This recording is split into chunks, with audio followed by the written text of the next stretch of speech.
Welcome to the Mental Advantage Podcast.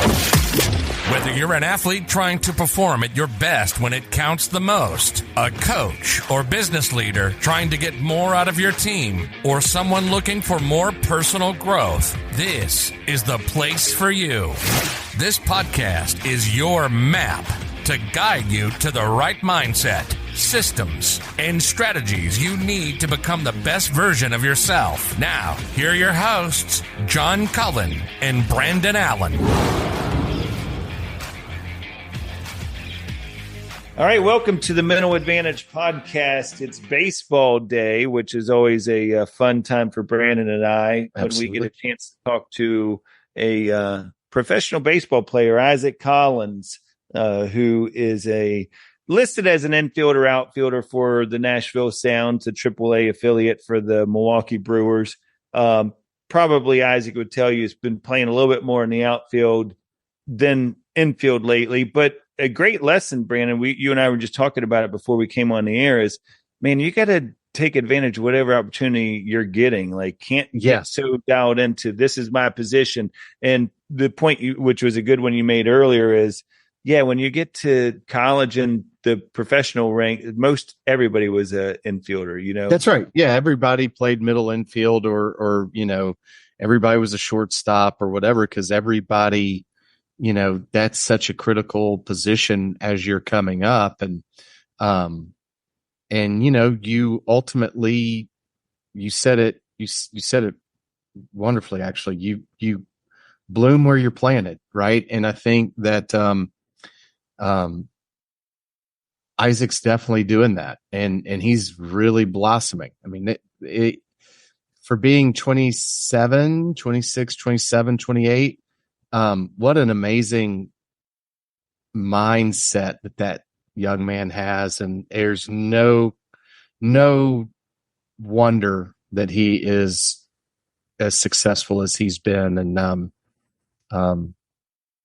I'm thinking we'll probably see that kid up in the show pretty soon. That would be great. And look, you're exactly right. And Isaac will be the first to tell you, and you'll hear this, you know, guys, in the interview is, you know, this, all of the finished product, and it's not even a finished product because he has such a tremendous growth mindset, as you'll hear during this interview, but the work in progress, if you will, he understands that where he is now from a mental standpoint wasn't always where he was. And he'll talk about this in an interview, but there was a moment throughout this process of playing professional baseball where I would say a light bulb came on, or at least a switch was flipped, where he was like, you know what, I need to look at this a little bit differently. And he shares that perspective, which I really hope the listeners, you know, if you are a parent of any athlete, if you're a coach of any sport, that you get this content in front of your players, because, you know, I just really, like you, Brandon, I came away extremely impressed with his approach to the game, his approach to the mental side of the game, which is something, of course, we're drawn to on this podcast. But you know, just really, I think, just his gratitude, everything about it was just top notch. And to your point, I think he's somebody that we'll definitely see. And shout out to, you know, we got to give my boy Billy Reap credit on this one, because this is Billy's nephew. And Billy has been such a great, you know, not only friend to the show, just from friend to me personally for a lot of years, but friend of the show. But has also done a lot of the stuff for us from a merchandising standpoint, stuff like that. You know, great stuff. He's awesome. And you talk about great middle infielders. When you made me think about Billy, whenever you were talking about middle infielders. I went to a camp with him one time when we still had major league tryout camps. Yes. And he was at WVU, and it's the only time I've ever seen this happen, where a scout literally stopped the camp after Billy had taken ground balls and said, guys, if this is not what you brought here, basically y'all can go ahead and save us all. That's a cue to move to the outfield. Speaking of blue, where you're planted, I'm like, okay, exactly. Where's my outfielder's glove? Right. We're going to spread some seeds out here. That's right. But no, so you guys can find, and after this interview, you're going to want to do this, but you can find Isaac on Instagram at Isaac Collins 2. That's ISAAC COLLINS 2. And then also you can learn more about Isaac on the Nashville Sounds website. What a beautiful park they play in here in Nashville with the big guitar scoreboard. Yeah. But definitely you're going to want to get your pen and paper ready for this one, because here is Isaac Collins. Well, there you have it, guys. Here he is, Isaac Collins, as promised in that introduction. Isaac, we really thank you for joining us. I know you guys are currently over there playing Gwinnett in the midst of, I guess, a 5 or 6, pretty long, lengthy series, huh? Yep, 6-game series. That's how the minor league schedule works since COVID. You play Tuesday through Sunday, you get Mondays off. So it actually makes it pretty easy on us. We're in the same city for 6 days, so. You get a chance to get out. Yeah, you get a chance to get out and see some stuff. Do you get to see, I'm just thinking about the rotation there. You probably see at least one of those arms twice, don't you? Yeah, it depends on the team. Most teams have a 5-man rotation. So Tuesdays we'll see the same guy on Sunday, but it depends. Some teams will have 6 guys, but I'm not quite sure what Gwinnett has. But yeah, with the 6-game series, you get to see multiple relievers throughout the week. So you kind of have an idea of what they got, but at the same time, they see you 6 days a week as well. So yeah, that's true. It goes both ways. Exactly. It goes both ways. Well, man, we are, like I was saying, and the listeners heard there in the introduction, I mean, a lot of really cool stuff you've been able to accomplish so far in your young life. Growing up there in Maple Grove, Minnesota, going to Maple Grove High School, of course, as we talked about there, you went to college at Creighton. And then ultimately drafted in the 9th round by the Colorado Rockies in 2019 after your junior year. So take me back, if you would, just to kind of maybe what that was like growing up. I know you had an older brother that's played professional ball. You had a dad that played college football and beyond. So what was that influence like, and, life growing up for you? Yeah, our family, everything just revolved around sports, really. From a very young age, I fell in love with competing, like whether it was football, basketball, baseball. I really enjoyed being out on the field and competing against whoever was in front of me. And I think my dad, my brother Roman, even my mom, they all instilled that competitiveness in me. And I just thrived being on the field, whatever sport it was. And being from Minnesota, obviously, it's not ideal to play baseball up there. But because of the weather, I was able to play 3 sports. Like, kids these days, they make decisions pretty early of, hey, I'm going to play just baseball. Hey, I'm going to play just football. But, being from Minnesota and having the weather, affect the baseball season, I wasn't able to play in December or January. And so I would play basketball. And then in the falls, in September, October, I would play football. And looking back, that was probably the best thing for my development. Like, there's nothing better than playing multiple sports. You have to use different motor functions playing all these different sports, different parts of your brain. So that led to, I think, my success later on in college and in the pro game.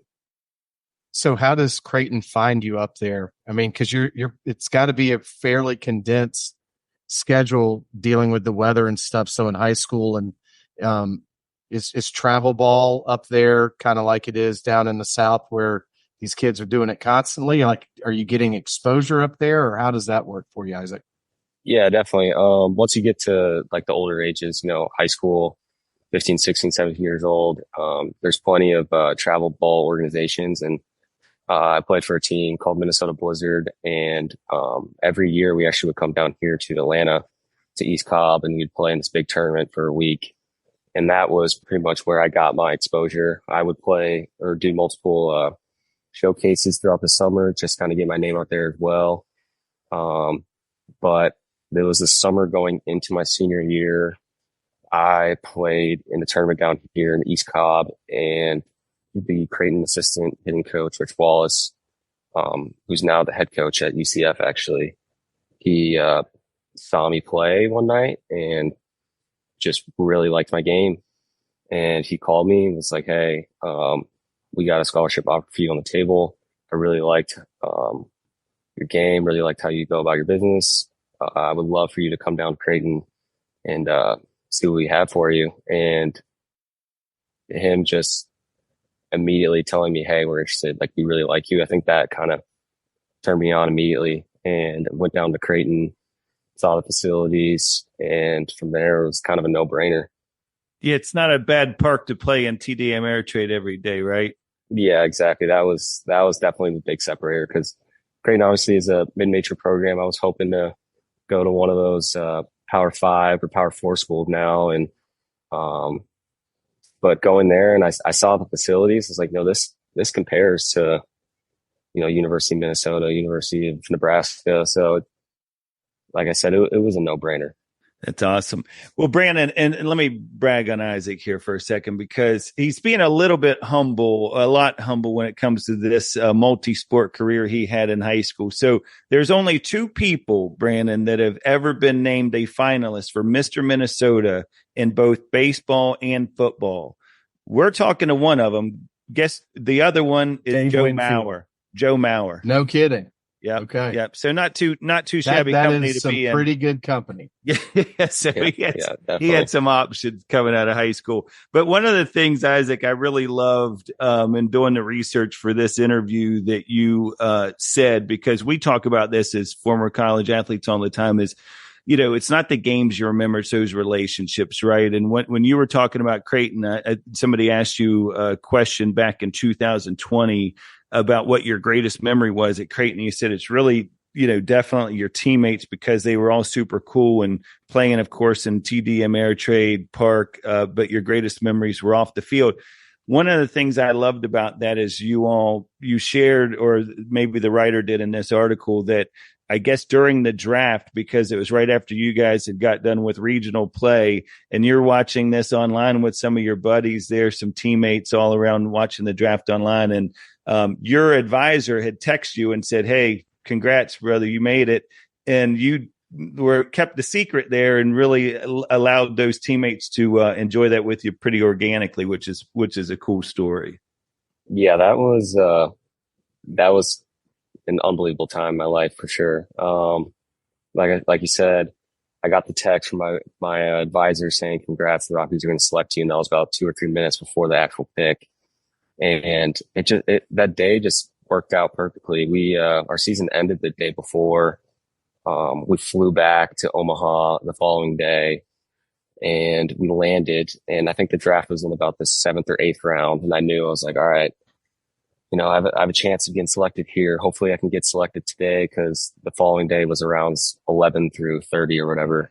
And so I was a little bit nervous. Heart was beating. I was hoping I was going to get selected. But a lot of the guys stayed back for me, which, shows a lot to them about them. Yeah. And we stayed back at the facility, and we all just kind of patiently waited for my name to get called. And I finally got that text, and, I think there is a video of it, somewhere on Twitter. That's awesome. Yeah, my name came up on the board. Everyone, congratulated me. Coaches were there. It was a surreal moment, honestly, looking back on it. Like, it's crazy how, everything all works out like that. So yeah, I'm just blessed really to be here, and blessed to get that opportunity at Creighton to be with those coaches and players. And, it's really all a blessing. Well, I mean, look, and you mentioned that it's a, credit to them, but I mean, it's also a credit to you, because it says a lot about you that they're willing to do that. And correct me if I'm wrong, and I may have my years mixed up, but speaking of videos online, I saw a video of you absolutely destroying a pitch in the Corvallis regional against Oregon State. Was that same year, or was that the year before?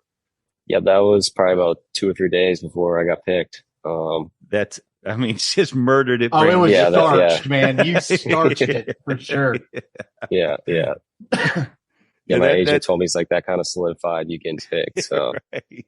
No, that was hey, icing the cake. Trust me. Well, not to mention, I mean, you played in the Cape Cod League after your sophomore year. You hit 320 with 47 hits in 44 games. That's pretty good, huh? And and that I think also probably, speaking of kind of making your case for yourself, those types of taking advantage of the opportunities to make impact when you have the opportunity against all of that type of competition that, of course, we know is in the Cape Cod. So talk to us a little bit. Oh, one other thing, and I did want to mention this because I want the listeners to hear, is I know that, speaking of Creighton, before we move on to pro ball, Coach Cervais has had a big impact on your life, your career. What was it? I know you've mentioned before that accountability really taught you that accountability. What was it about accountability that had such an impact on you? He made sure that everything that we did was for the team. The team always came first, and to do that, you had to hold yourself accountable. And he was extremely adamant about preparation. Like, he talked about preparation every single day, and that preparation and accountability kind of just meshed together. And he felt that if you get on the field and you are prepared, you'll see success. And that just stuck with me, throughout my career into professional baseball. If I ever feel nervous out in the field, or just I don't quite trust my ability, I'll go into the cage, or I'll take more ground balls, or I'll take more reps in the outfield. And that's just the preparation part. And if I feel prepared for the opportunity, then I'm happy with whatever result happens. And that was kind of the biggest thing at Creighton. We're a mid-major program. We don't quite have the big recruits that some of these other schools have. And so for us to win games, we have to not make those simple mistakes. We have to make the routine play on defense. We have to get the guy over from second with nobody out. We got to get the run in from third with less than two. And that's all just concentration and preparation. And he really harped on that at Creighton. And he's obviously an old school guy. He's been around for a while, and sometimes the way he portrays or communicates his message doesn't quite jive with some players, but the message that he is saying is really just be prepared for your opportunity. If you are fully prepared, you will see the results that you want. That's really cool. And I hope so much. I'm sitting here writing stuff down because I hope our listeners are hearing that, especially those young players, because it's all about that preparation. We just had one of our longtime guests on the show, Dr. Morris Pickens, on last week, who works with a lot of PGA professionals, and he really talks about that preparation piece of it, and that when you're there and you've done all of the work. Go ahead, Brandon. No, you're right. And because we hear it all the time, right? You never rise to the level of the occasion. You always fall back to your level of preparation. And that's where you should be able to get that confidence. And, I love what you said there, Isaac, where, hey, even at your level and as much success as you've had, there are still times that you may not just feel it. And so that you can go put in more work, more prep, and that confidence comes back. But it's really not confidence, right? It's commitment to your process that gets you back into that comfort zone. And I love that, because we hear a lot, and we get on the podcast a lot of theory and things like that. But to hear you applying kind of what you were taught and you're bringing to the next level, I mean, that's one of the things that makes you successful today, and will certainly continue to help as you get up to Milwaukee. Yeah, definitely. And to build off that, it's almost more for me rather than confidence. I think of it more as trust and just like trust in my ability. If I, trust my swing, trust my eyes, trust my reads out in the field, I'm going to be okay with whatever happens. I'm willing to make the wrong read. I'm willing to swing at the wrong pitch just because, I trust my ability. And when I lose that trust or that trust just isn't quite there, that's where I'll, get some extra reps in before the game. No, that's fantastic. So you get the call, as we just talked about there, you're with all your teammates and you hear the big news. Then you go to high A ball, and anything stand out about that first game? Everybody always has that first game story. I mean, anything that you remember about the first time you put that uni on, or like, okay, I'm getting paid to do this today? Yeah. First game, Salem Kaiser, Oregon. I clearly remember this because they gave me the largest possible jersey that they had. Like, I was number 29 and I'm a shorter guy, and it looked like a dress on me. And, I think it was because I showed up late and the clubby just like gave me the worst possible jersey, but that really stuck with me. I was like, God dang it, I don't look good right now. I got a huge jersey, and I actually ended up hitting a double, but, and then I think a few days later, I got to switch my jersey to number 1, but, yeah, that was definitely probably the biggest thing I can remember from that first game. That's awesome. Well, look, I mean, and you talk about it, and gosh, when I was doing some research, I'm thinking, okay, you make it, you're in high A ball. Now all of a sudden you get done with rookie ball. Now all of a sudden you get done with that short season, and 2020 comes, and everybody who's listening remembers what happened that year. It's a COVID year. And I'm thinking, how'd you handle that? Like, you got to be thinking, is this it? Like, I mean, we even going to get to play next year, much less this year? I actually was super optimistic about that whole period, really. I got sent home, and there was, a lot of confusion, a lot of, what's happening, what's going to happen. And I just told myself, hey, this is going to pass in two months, and I'll be back playing. So yeah, I went back to Omaha, and I just went about my business as usual. Worked out a lot, hit a lot. And then I think by June or July, they officially canceled the season. But I continued to work. That was really all I had to do, or all I could do, was just work out. So I found a really good gym. My head coach, Ed Service's son, actually runs a gym out in Omaha called Service Sports Performance. Few big leaguers go there. And I got in contact with him, started working out there. I surrounded myself by a lot of good players. My roommate, Jordan Hovey, from Creighton, he stayed back. He was playing as well at the time. And we just really, build off each other, and we worked out together. We hit a lot together. I reworked my swing, because that first summer in Boise was a bit of a jump for me.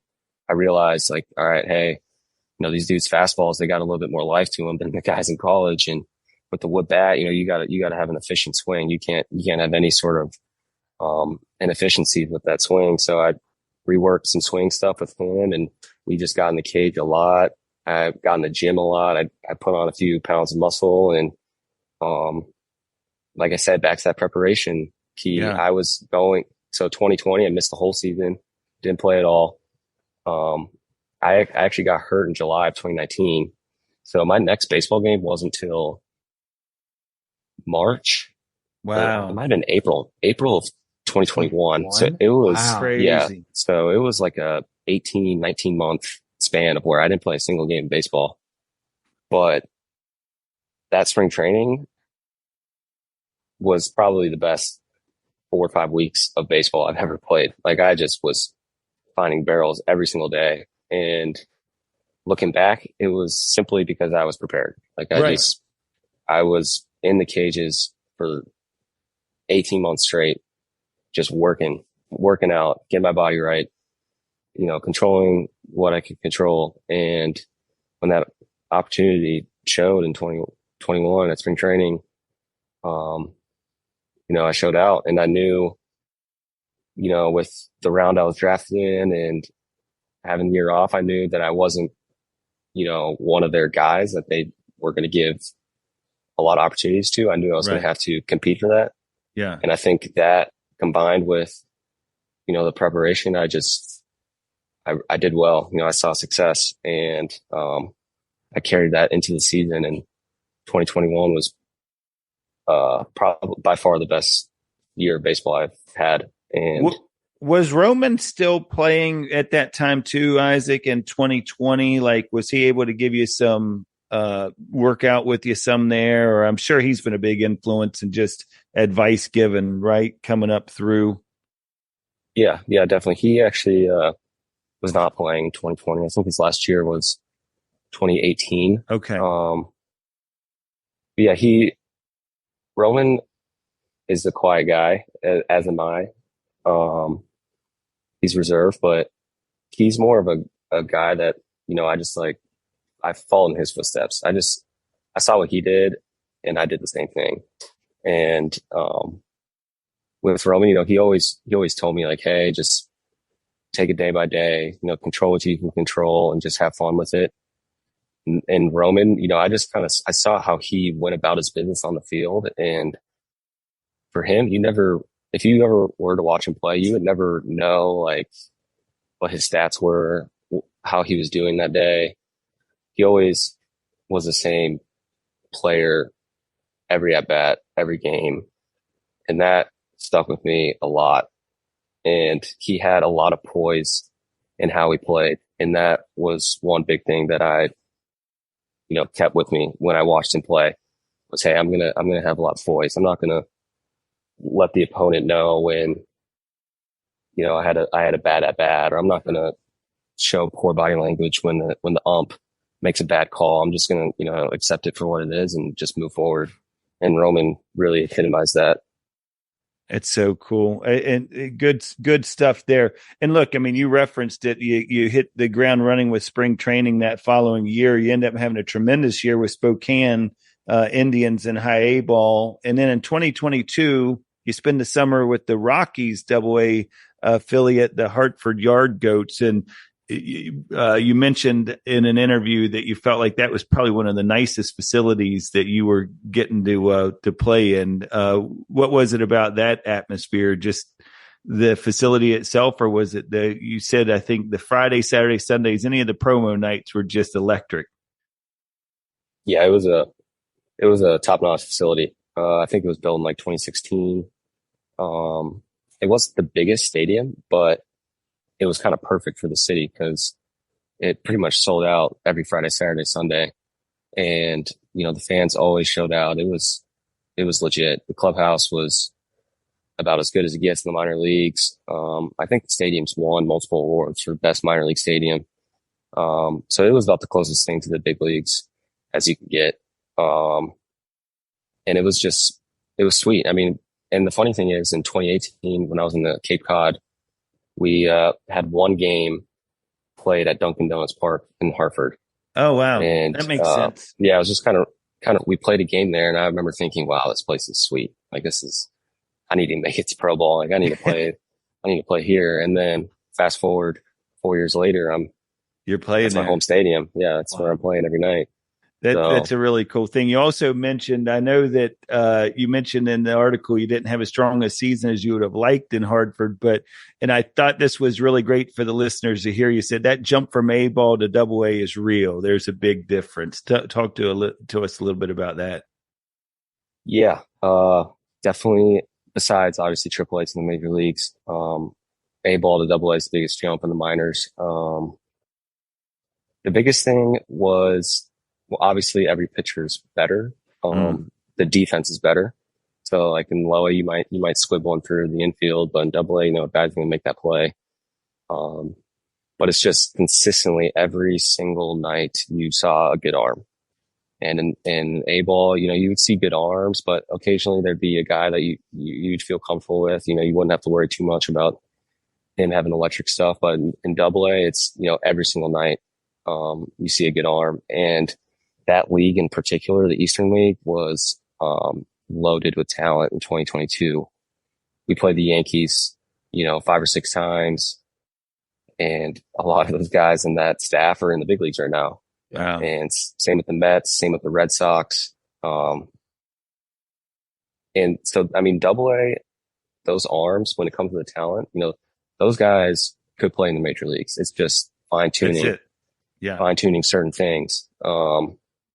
So if you can perform at the Double A level, you can play Major League Baseball. And that was the biggest jump for me. And like I said in that article, I struggled. Like, that was the first time in my career where I felt lost. Like, I just was like, dang, like, is this really for me? And like, am I cut out for this? And I fell into a spiral, fell into a hole, and I got away from what worked for me in 2021. And, I had a really rough summer. And looking back now, 2 years later, it was the best possible thing for my development as a player. And, I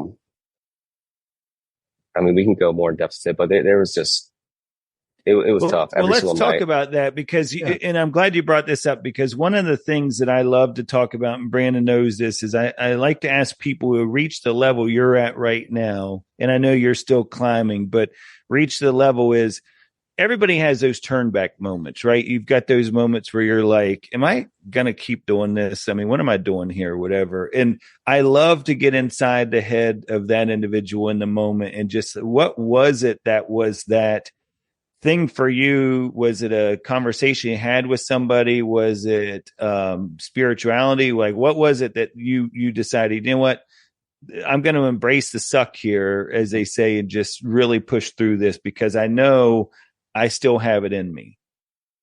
Yeah, the biggest thing, like you just said, is embrace. Like, I was not embracing the adversity that I was facing. I was fighting the game.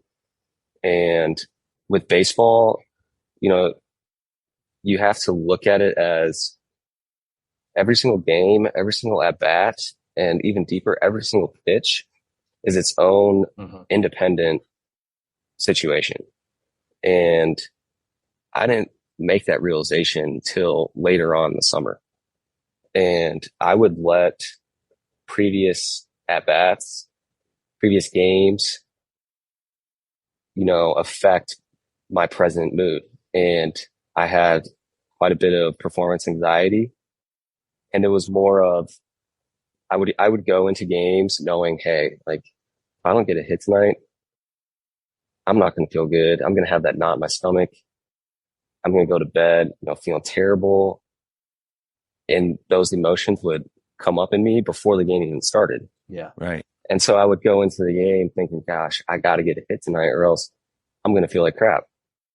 And that just continued to spiral. And eventually by,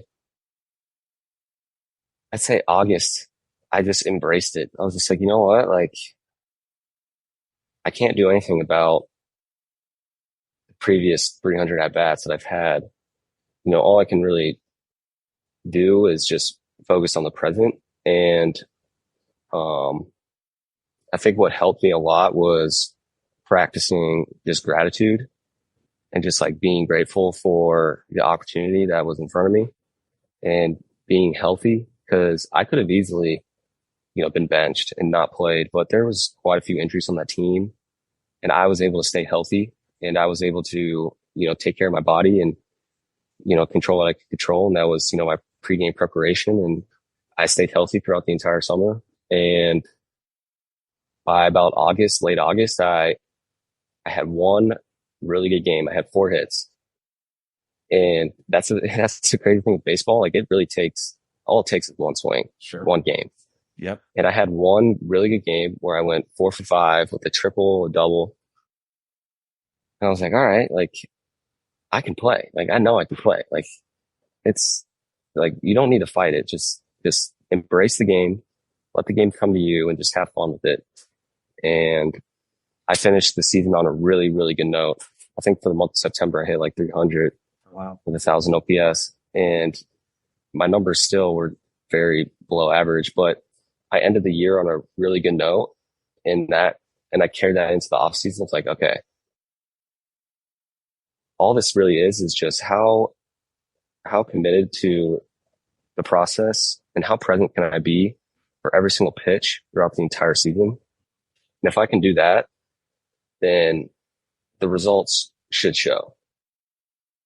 And so I just I brought that mindset into the off season and then into last year and made a few more adjustments and, continue to, keep that mindset as I, go throughout my career. So Isaac, how do you get there from a mindset perspective? Like, are you coming to these realizations? I mean, one of the things and one of the reasons that John and I even started doing this is the thought of sports psychology, mental preparation. Like, I think as an athlete, we did it in the 90s, early 90s. Yeah. But there was nothing to it. Like there wasn't like Ken Ravizza wasn't out there, and there wasn't anything like if what we have learned through our curiosity on this podcast is that we were doing things, we just didn't know we were doing them. And there definitely wasn't any guidance. And even if there was guidance, there would have been such a stigmatism to going and doing something like talking to a sports psychologist. Is that something that either Creighton offered or the organizations, whether it be the Rockies or the Brewers or whomever, is that embraced? Is it encouraged? Or are these revelations that you kind of go, hey, this is where I need to be?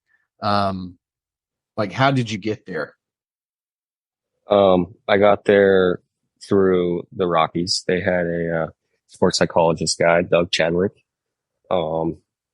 He had a absolute huge impact on my career, whether he knows it or not. I haven't been able to talk to him for a few years now that I'm with the new organization, but he graduate of West Point, PhD, just extremely educated man. He played football there, so he understands the whole athlete, lifestyle and those thoughts that creep into your head, and those that doubt really that can creep into your head as an athlete, and that can manifest. But he introduced a bunch of different ideas to us: meditating, journaling, the importance of the breath, certain cues that can get you into your zone. I had a notebook. I wish I would have brought it down to this trip, and I wrote a lot of good notes on lectures that he would give us.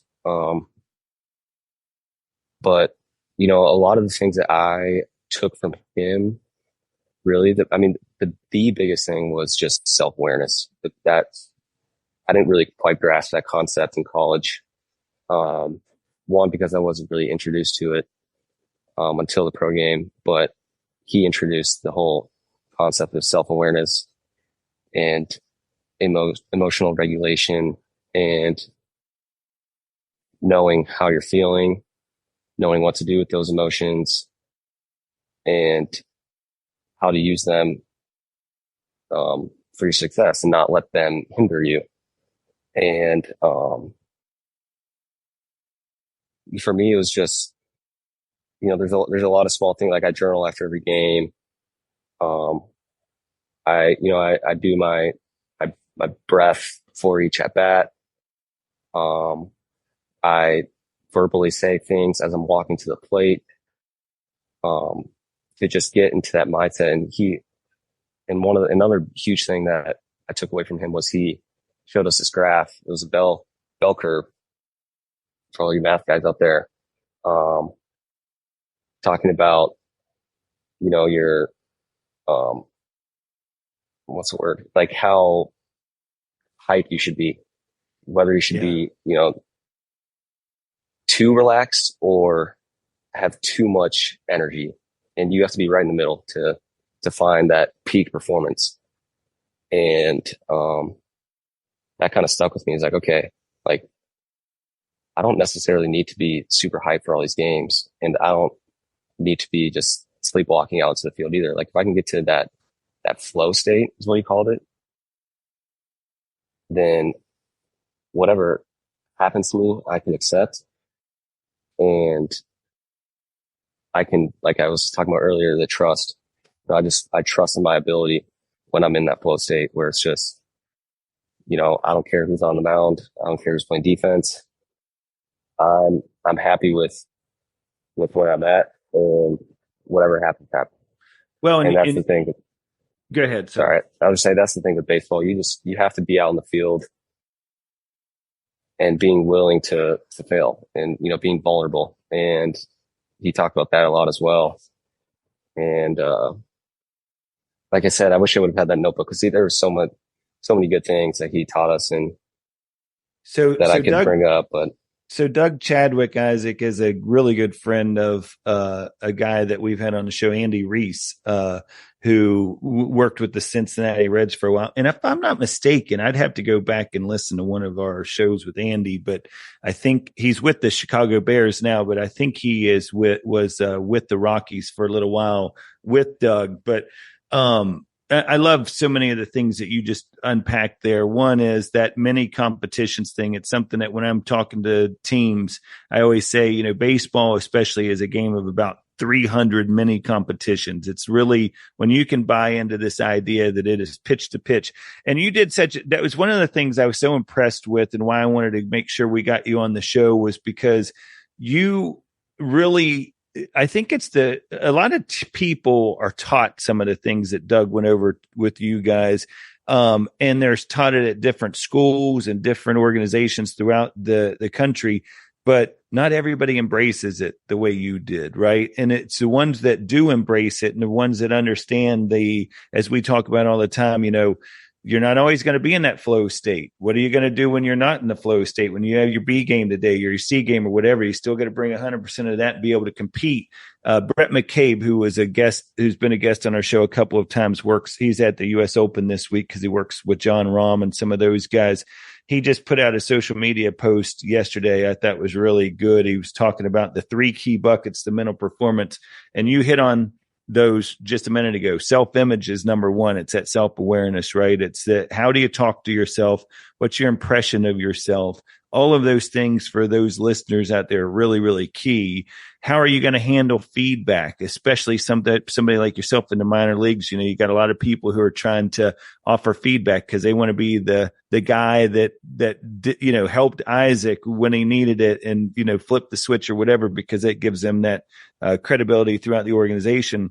But he also hit on 2 other ones that you talked about, the way you prepare. And then the last one is how do you execute in competition when pressure is there? Because a lot of people can execute in competition, but it's that the separator is when it's pressure situations. But you had what really impressed me into that kind of neutral thinking piece of things is you talking, and I think it was the Rounding Third podcast that Nashville Sounds, I guess it's somebody affiliated with Nashville Sounds does it. But it was during the Memphis series. I was really impressed with this quote that you had when you were talking about the length of the season in AAA. And you said, sometimes you're going to do everything you were supposed to do and be doing, and the results just won't show. And sometimes you'll swing at a bad pitch and get an infield single out of it. And it's it. I mean, we mentioned Dr. Mo earlier. He talks about in golf, you've got those times we have good execution and good results, and then bad execution, bad results. But then there's those middle buckets, right? Which is bad execution and a good result, or good execution and a bad result.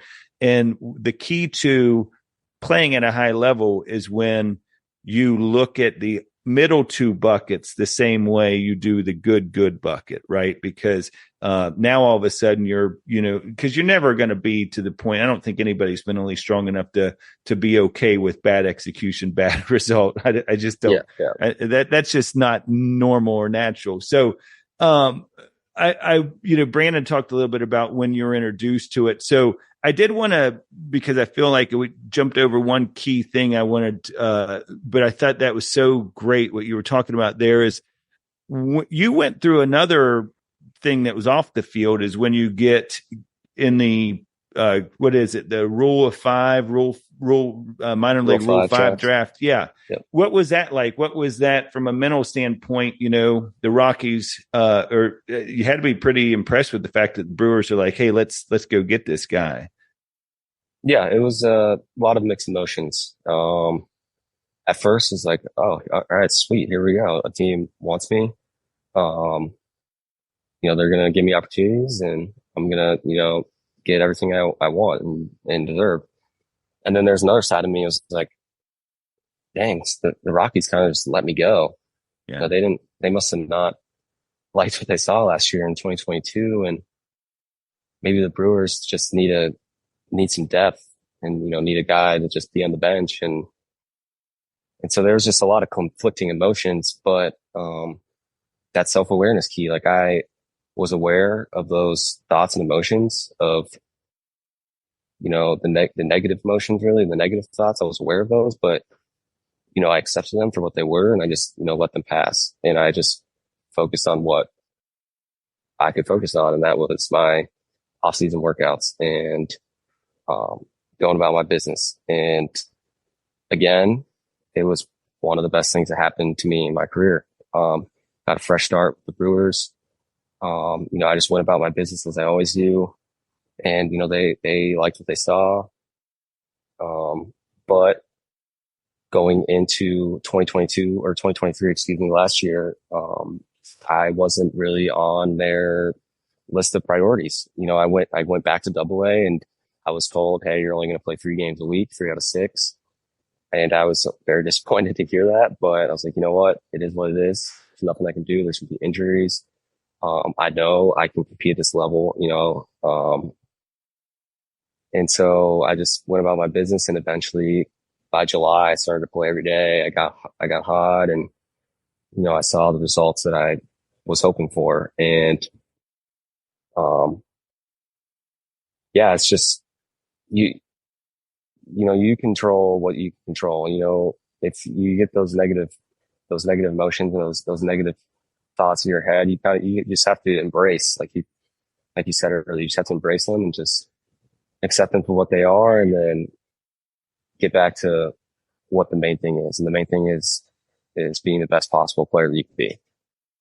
I got to tell you, Isaac, I am, it's easy to see why he's successful, right? Yeah. I'll be, like I am really impressed with just because at 24, 25 to realize, and I'm sure you realized early on that where you're at now is truly a business. I mean, for the listeners out there, what most probably don't appreciate is the transition from this game that you've loved as a kid and that you've played to all of a sudden the first time you're holding a check because you are paying or getting paid to play this thing that you love. But the outside business pieces and parts of it, to be able to navigate that at a young age. And again, the self-awareness to go, okay, you know what? Like no player, no competitor wants to hear, hey, you're going to play 3 out of 6, right? You want to be out there every day, but to go, hey, I'm going to make the most of those 12 at bats in those 3 games that I get. I'm going to do everything that I can. And oh, by the way, I also have been able to navigate it to this point. I mean, that's really impressive, man. I got to tell you, it is no wonder, why you're having the success you're having with that mindset. It really is impressive. Thank you. I appreciate that. Yeah. And, I think just a lot of that came from the failure that I experienced in 2022. Sure. And, in those moments where I was struggling, I was getting all the opportunities in the world and I was still struggling. it wasn't until after the fact where I realized, like, you know, this was all part of the plan. Like, this was part of my development. And, you know, I'm grateful to have gone through that, which is crazy to say, but now, you know, I'm not even close to where I want to be as a professional baseball player. But I know I'm going to experience failure in the future, and, you know, I'm going to have bad games. And what I tell myself, you know, after a bad game, after maybe 2 or 3 bad games in a row, I just tell myself, like, this is part of your development.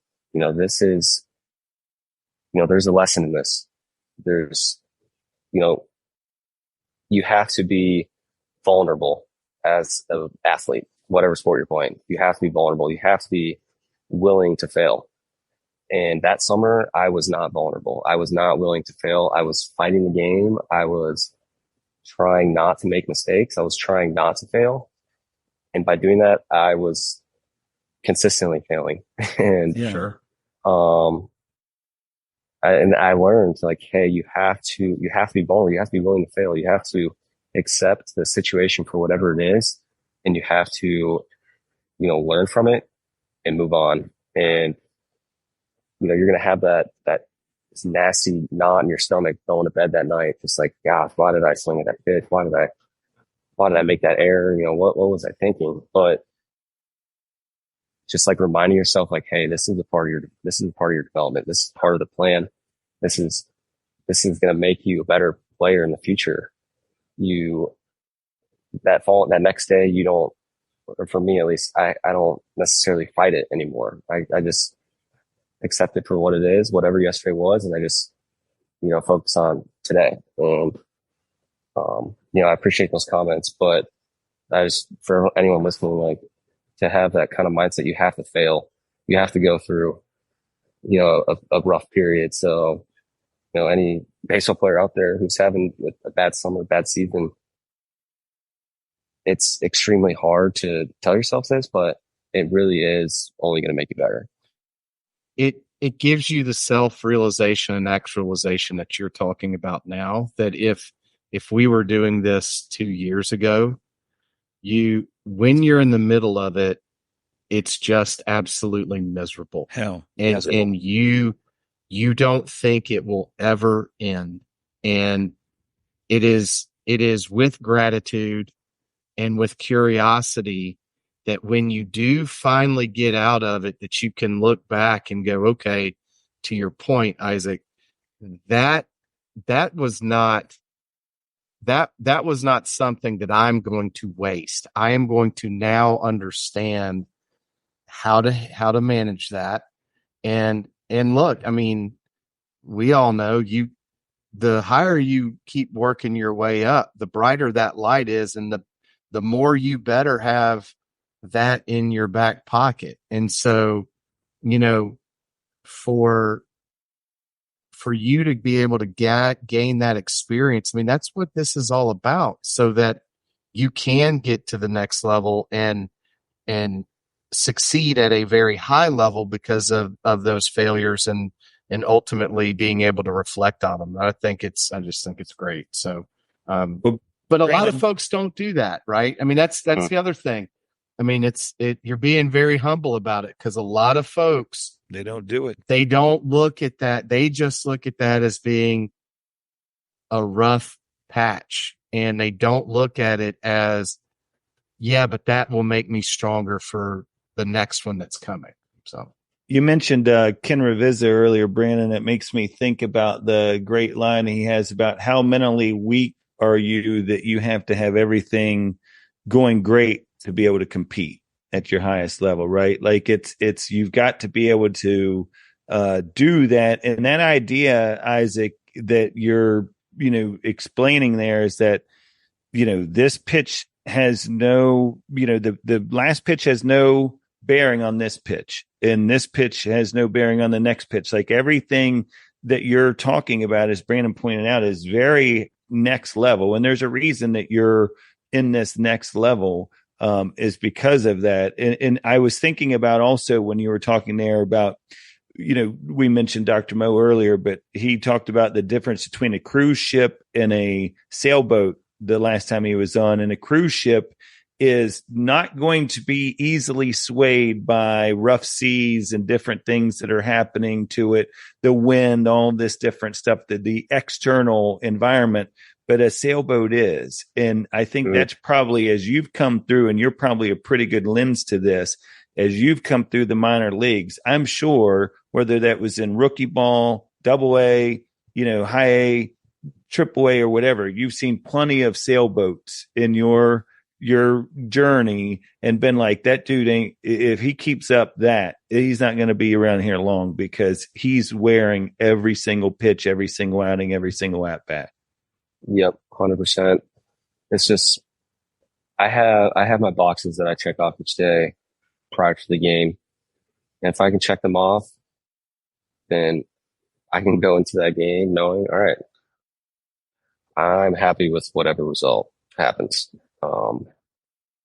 Obviously I don't want to strike out 3-4 times, but I know that, I've fully prepared myself for this game.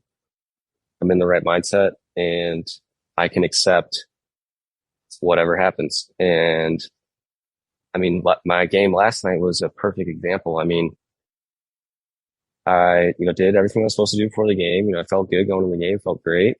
My third and fourth at bats were just bad. Like I struck out 4 pitches, all fastballs, and I didn't offer at a single one. And I was like, are you kidding me? Like, you just struck me out and 4 fastballs and I didn't swing the bat once. This following at bat, got down 0-2 quickly, had an extremely weak rollover to the first baseman with runner at second, 2 outs. Like, not what I wanted. We have these iPads that show exactly where the pitches are that were thrown. And I looked at the iPad and I realized, like, oh, they made good pitches on me. Every single pitch was on the edge. All right, I don't need to get away from what works for me. I'm just going to stick to what I know works. And that's my approach. And I'm going to be committed to that approach and stubborn with that and move forward. And my last at bat, I finally saw a good pitch to hit and I hit a home run.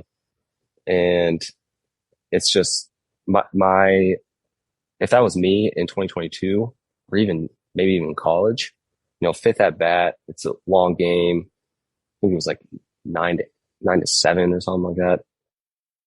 Long game, 3-hour game.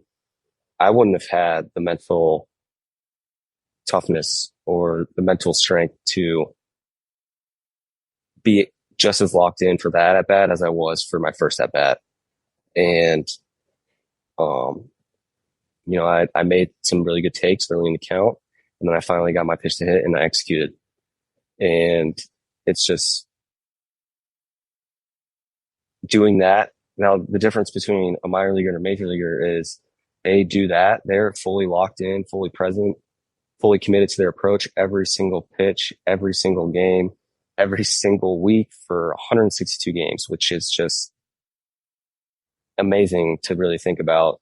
I have so much respect for those guys that play 150, 160 games and put up video game numbers, because obviously they have the talent, but they also have the mental fortitude to be locked in, committed to their approach every single pitch for 160 games, which I don't even know how many pitches that is, but that it's just right. It's mind boggling. And that's the difference. And if I can be, fully committed and fully locked in every single pitch, every single night, I know that I can, provide value for a team at the major league level. And so that's the daily battle that I go through every single day, is just how committed can I be and how locked in and present can I be for every single pitch tonight. Well, and you touched on the control what you control. my goodness, I'm sitting here thinking to myself, Brandon, like if you're a high school coach, a college coach or whatever, if you're not going to be putting this interview on repeat for some of your hitters and stuff, you're missing out, or you're doing something completely different, or you better be teaching something a lot better, because this is some really, really good stuff here. Well, we forget too, as a hitter or as an athlete, they got a job to do too, right? Absolutely. So like to your point, Isaac, every once in a while, it's not about us. And you got to tip the cap and go, okay, you did what you were trying to do. But that's a hard thing to admit as well, right? I mean, that takes some humility.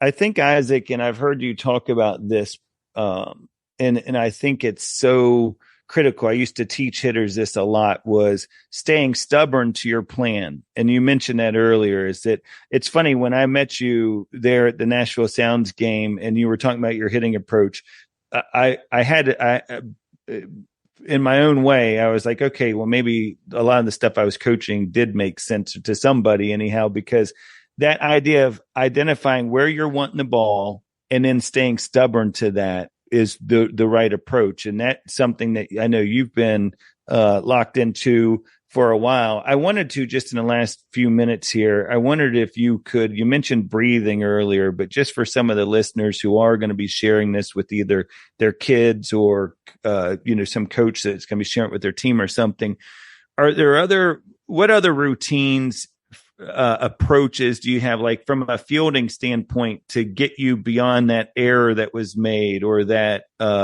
misplay, whatever? I mean, are there certain things you do out there that's breath related, or any other just physical cue that just gets that wiped out of your head? In the field, I mean, I've been playing for so long at this point, it honestly probably is like subconscious, like right. the physical cues that I do to get me present. But the biggest thing is just having the self-awareness to know, like, okay, I need to be focusing on this pitch right here. Like sometimes you can drift and think about your previous at bat, whatever. But like what helps me a lot in the field, and what I try to teach my kids, is every single pitch, expect the ball to be hit to you. Yeah. Like as the pitch is going in, pretty much in your mind, convince yourself the ball is going to be hit to me right here. And I think if you do that every single pitch, then you start to focus more on the game. You get away from your previous at bat. You get away from whatever might be distracting. So if you can just be like, whether you're short, second, center, whatever, just say, all right, the ball is about to be hit to me, and prepare yourself. And even before that, go through all the scenarios in your head. All right, if the ball hits my right, there's a runner at first. He's a good runner. He might want to go first, third. I need to throw to third. All right. If the ball gets hit into the gap here to the left, runner at first, like he's going to try to score. So we're going to be cutting four, runner, whatever, just whatever situation there is, go through all these different scenarios in your head before the pitcher even goes to his windup. And then once he's in his windup, just expect the ball to be hit to you. And I think if you can do that, then you'll get away from letting an at bat affect. Yeah, because you're now mentally dialed into something else. I mean, it's fantastic, and it's funny because there's so many. I always love about the game of baseball, as complicated as we make it at times, it sometimes just comes down to a pretty simple approach. It's things that we were all taught in T-ball and in Little League, is like expect the ball to be hit to you. So real quick, because I know there's probably some listeners out there that are going to be wishing that I had asked this question, but what's a day, AAA ball player in the Brewers organization, what's that day look like for you on a typical game day? What's your routine? Wake up, get breakfast, hang out for a little bit, whether it's watch baseball, it's on TV, or, watch a show on my iPad, whatever. Sometimes try to get outside, walk around a little bit, go up to the ballpark. I like to go in the hot tub, warm up my body, or I'll sometimes contrast to hot and cold, kind of wake up the nervous system a little bit. And then I'll do my, I'll roll out. I find a roller, preferably a vibrating roller, I'll get every muscle, calves, hamstrings, glutes, hip flexor, quads, back, feet. I'll get it all. And then I'll do my mobility work, yoga poses, all this different mobility stuff that, gets me ready. And then I'll head down to the cage. I have my routine that works for me. It's, top hand work. I'm a switch hitter, so I do top hand the right arm for the right side, left arm for the left side.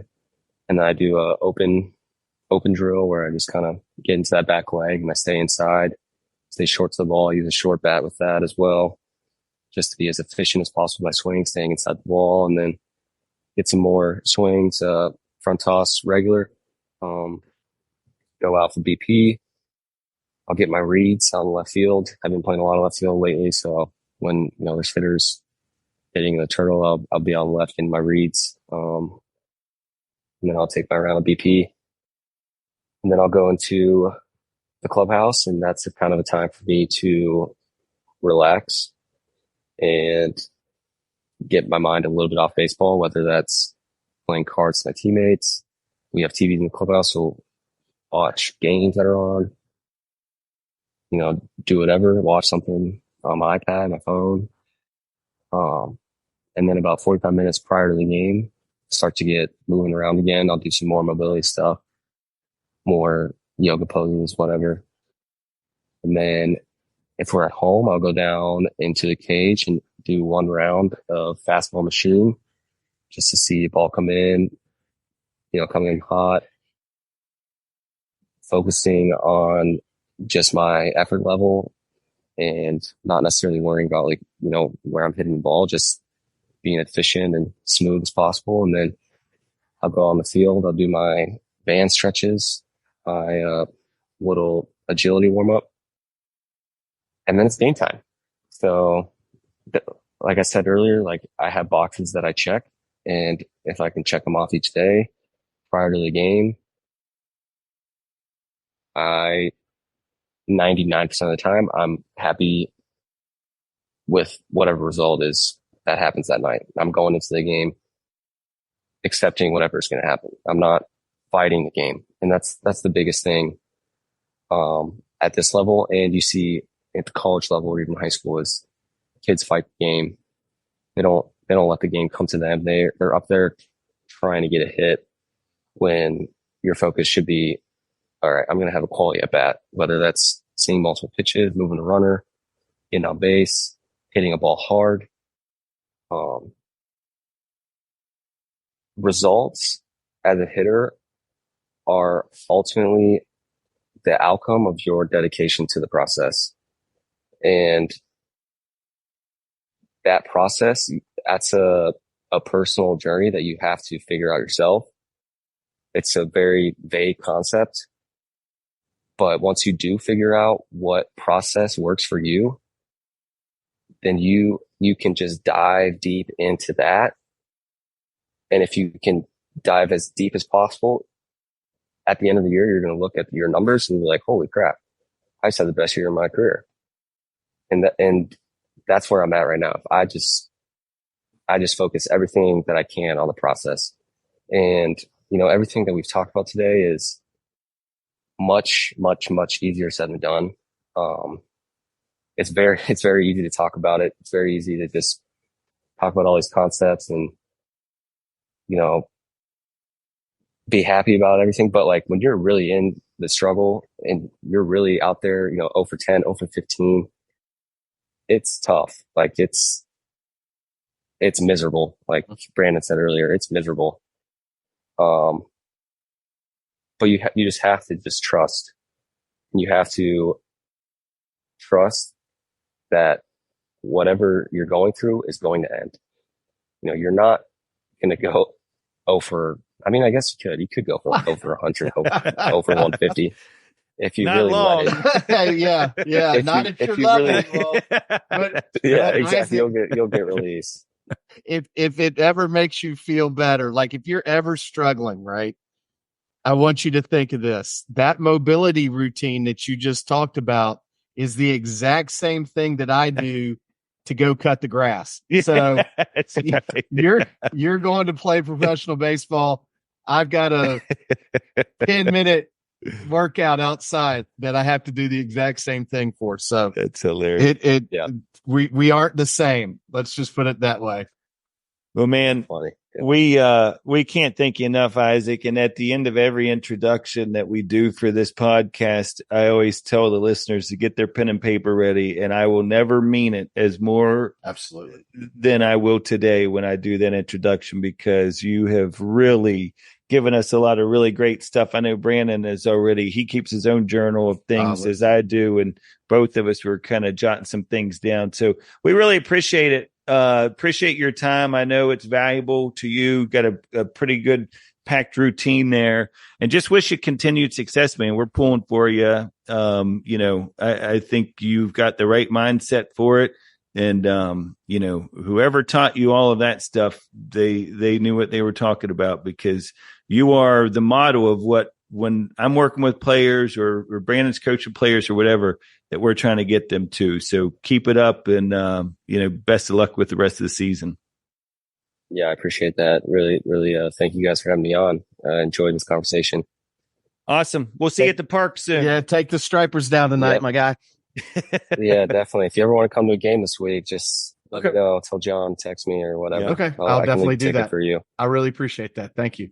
Appreciate it. We'll talk to you soon, Isaac. Good luck. Yeah, it sounds good.